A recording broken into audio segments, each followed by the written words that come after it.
Bumalik na sa Pilipinas ang mga Pilipinong atletang lumahok sa Paris Olympics 2024 na nitong Martes ng gabi, ika-13 ng Agosto taong 2024. Lumapag sa Villamor Airbase ang chartered Philippine Airlines plane na sinakyan ng mga atleta na mainit at buong pagmamahal na sinalubong ng kanilang mga pamilya.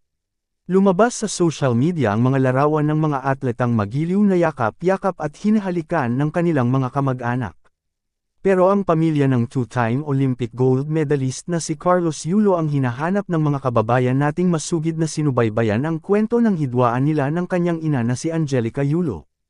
Hindi na malalaman ng publiko ang panig ni Angelica dahil sa desisyon nitong huwag nang magsalita o magbigay ng panayam. Ito ay matapos siyang humarap sa isang press conference noong ika-8 ng Agosto para magpaliwanag tungkol sa sigalot sa pagitan nila ni Carlos na gusto raw niyang tudukan na. Pero ang lolo ni Carlos na si Rodrigo Frisco ang nagbigay ng kasagutan tungkol sa hindi nila pagsalubong nang dumating ang kanyang apo mula sa Paris Olympics.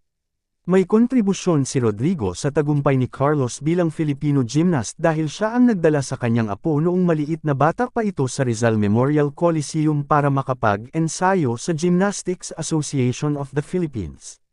Sa panayam ng ABS-CBN News kay Rodrigo, walang anumang bahid ng mali siya o intriga ang kanyang sagot tungkol sa hindi nila pagsalubong ng pamilya niya sa pagbabalik ni Carlos sa Pilipinas. Dapat nga sana masaya kaso nadismaya ako. Hindi kami pinayagang pumunta doon. Ang susando lang daw, si President saka mga piling-piling media. Kaya imbes na masaya sana kaming lahat, nadismaya kami dahil naka-ready na kami sa pagsalubong, Naka-ready na kami, paliwanag ng 74-na-year-old grandfather ni Carlos.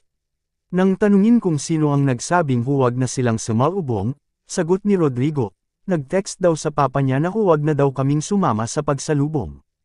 Hindi ko rin alam kung sino, pero si Kaloy ata,